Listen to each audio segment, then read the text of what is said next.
Hello, my name is Danny Greaves, and in this video, I'd love to share with you how possibility thinking can actually set you free. Now, people who are struggling with anxiety, who are really struggling with feeling stressed, feeling overwhelmed, and worrying, tend to have a certain pattern. And that pattern is focusing on the worst case scenario. So let's use a little example. Let's say you've got a meeting scheduled, or you've got sort of an important meeting coming up, and you go ahead, and as you're walking down the corridor, you see your boss coming the other way, you wave and say hello, expecting to get one back, and they almost completely blank you. Their face is looking quite stressed, they look straight through you, and then they just keep going. Now, in this situation, if you're someone who tends to struggle with anxiety, it's very likely that the first thing you jump to is the worst case scenario. Maybe this meeting coming up is going to go very badly for you. Maybe they're really unhappy with you. Maybe they don't like you. And in this upcoming meeting, all of this is going to be unraveled on you. And what happens then is we take this worst case scenario and all we do is add more information to it.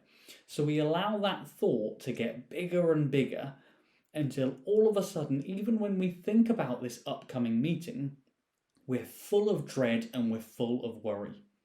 Because what we've done is we've taken something that we experienced, we've jumped to the worst case scenario, and then we've fed that thought and to allow it to get bigger and bigger and bigger until we've got overwhelmed.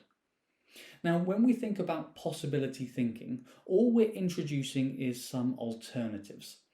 Because whenever we're making a meaning about that event, we're having to assume a lot of things because it was only a 2-second interaction. So we don't have any of the information. So instead of jumping to that worst case scenario and feeding it, we want to introduce some possibilities.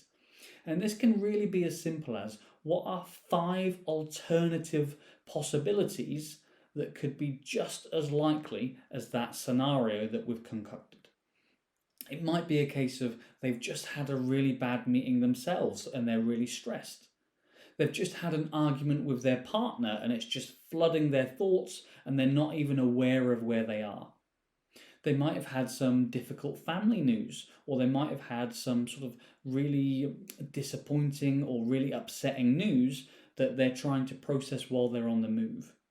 It could be something as simple as their sports team lost really badly last night and they've just spoken to someone about it, and actually all of those emotions are sort of bubbling up. Now, what happens is when we start to create these alternative solutions, although we don't know the answer, we've actually introduced some possibilities. So rather than just going with the one assumption and then feeding it, we're opening up our mind to different ideas, different alternatives, and that allows us to start thinking through things more rationally. It allows us to think, well, which of these solutions are most likely? What are most probable? And then if we can ask other people, or if we get more information later on the day, our mind is open to the different options rather than that tunnel vision towards the worst case scenario. So what I'd love you to do the next time you have a challenging moment, the next time you focus on the worst case scenario, just come up with 5 alternatives, 5 different possibilities that are equally as credible or more credible than what your first reaction was. And then I'd love you to DM me, how did that change your response? How did that influence the way you were thinking? This, my friends, is possibility thinking, and I'd love to hear how you get on with it.